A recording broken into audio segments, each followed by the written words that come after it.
The battle for Canada, Greenland, and Panama continues. And now Canada is responding. They're saying, how about we buy you? I don't know how smart of an approach this is when negotiating with President Trump. But here's what a Canadian premier said.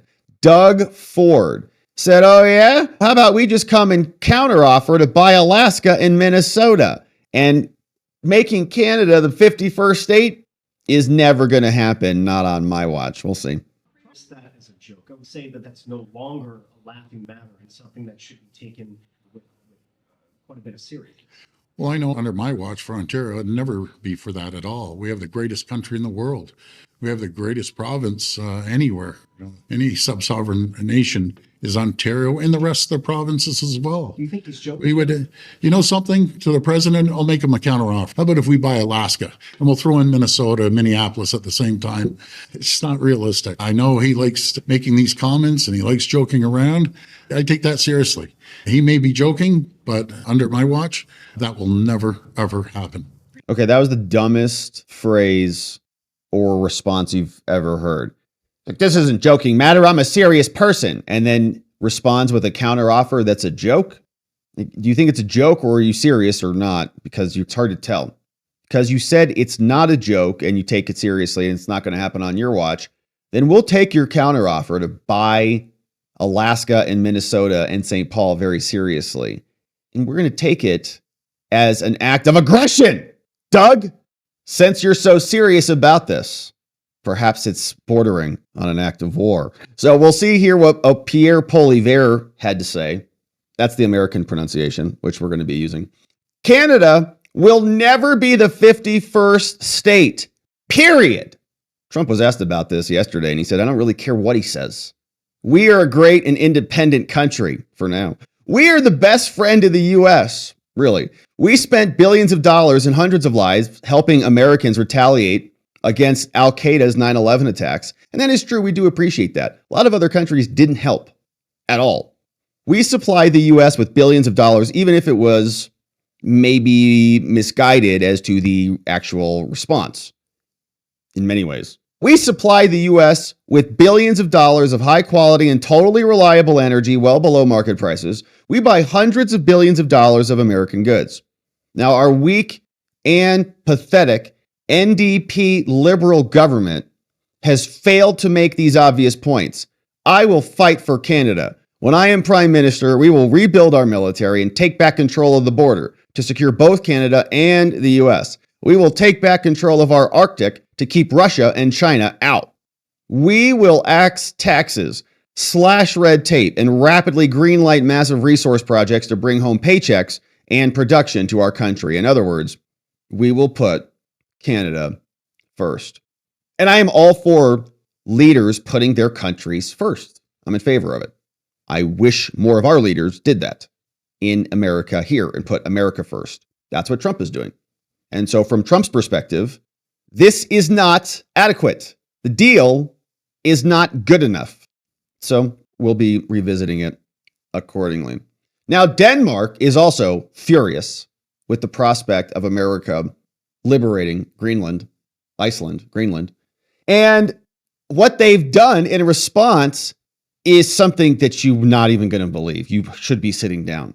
Denmark responded by changing their coat of arms, which I think is an act of war. But let's read the article. Oh, we have to sign in for it. Hang on a second. Let's work our way around this, if possible. Apparently, we're going to war with Denmark. They changed their coat of arms.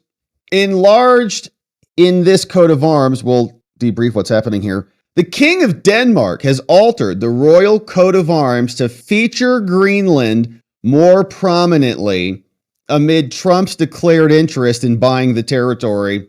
Where is it? There, the bear, huh? Let's see. The U.S. president suggested that they're going to buy this island and they're going to make Greenland great again. Greenland is an incredible place, said President Trump. The people will benefit tremendously. Trump Jr. also went over there. Frederick X, who succeeded the throne after the abdication of another queen, appears to have responded to this by altering the royal coat of arms. The updated design, and I have a real distaste for this type of throne queen garbage. That is from a bygone era. We don't do that anymore. Queens and thrones, great people of Greenland, should no longer be ruled under a monarchy. The updated design has dropped the 3 crowns, signifying the Kalmar Union between Denmark, Sweden, and Norway, in favor of an enlarged polar bear and ram, which symbolize Greenland and the Faroe Islands, respectively. They're going to have to change it again here soon. I don't know what they wasted their time for. The royal household said the new coat of arms, which is based and used on official documents and seals, strengthens the prominence of the Commonwealth, and the 3 crowns were removed because it's no longer relevant. It's like it's ours. The changes, it said, were made after a recommendation from a committee that was appointed straight after his accession to the throne on January 14th last year. Marker, they say Lars, a historian, said this intervention was a symbol. It lays down a marker, okay? He's drawing a line in the sand. We're going to see what Trump says about this one. Maybe we'll change our coat of arms. Oh, we don't have one because this is America. It's important we have a bald eagle who's going to come in there and liberate the entire island. It is important to signal from the Danish side that Greenland and the Faroe Islands are part of the Danish realm. And that is not up for discussion, says this historian. This is how you market. This is a slap in the face. It's an act of war. Just before Christmas, Mr. Trump said, for the purposes of national security and freedom throughout the world, the United States of America feels the ownership and control of Greenland is absolutely necessary. And the government responded. They said, we're not for sale. We'll see. But the king said, we're all united and each of us committed for the kingdom of Denmark. We'll see. For the Danish minority, they say we belong together all the way to Greenland.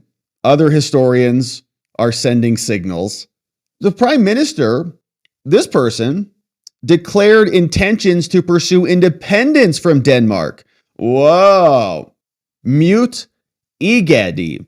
Sounds like a good dude. Says, it is about time that we ourselves take a step and shape our future, says Mute. Also with regard to who we will cooperate closely with and who our trading partners will be.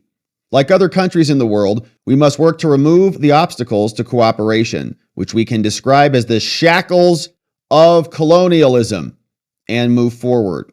The independence movement there in Greenland has gained traction in recent years, in part because of revelations of misconduct by the Danish. They should be upset about American misconduct. Okay? We have plenty of it to spread around, including an involuntary birth control campaign rolled out in the 1960s. Whoa, what? Whoa. We did some of that too, but interesting. So they were trying to keep the Greenlanders limited in population. Greenland, which is situated between Canada and Scandinavia, was a Danish colony until 1953, but is now a self-governing territory of Denmark. In 2009, Greenland achieved the right to claim independence through a vote, and in 2023, their government presented its first draft constitution, much better than a monarchy. Elon Musk has suggested inhabitants of Greenland would prefer to be a part of America. Of course, the people of Greenland should decide their future, and I think they want to be a part of America. The Danish Foreign Ministry said it noted the planned visit of Trump Jr. to Greenland. They say it's not an official visit, the Ministry of Foreign Affairs said, and I have no further comment on this. I'm sure they're very unhappy. Trump Jr. came out. He came like partying. Everybody there. He went with Charlie Kirk. They were over there making videos. It was a lot of fun. So they changed their coat of arms, but not going to last long. Hopefully they saved the Photoshop file because they can just go right back, make a couple changes. And what we can do here is, I was going to say they could put the American flag on there, but that's not going to be good. That's their coat of arms. So we'll just have to go plant the flag over there in Greenland. And that will be coming soon enough. All right.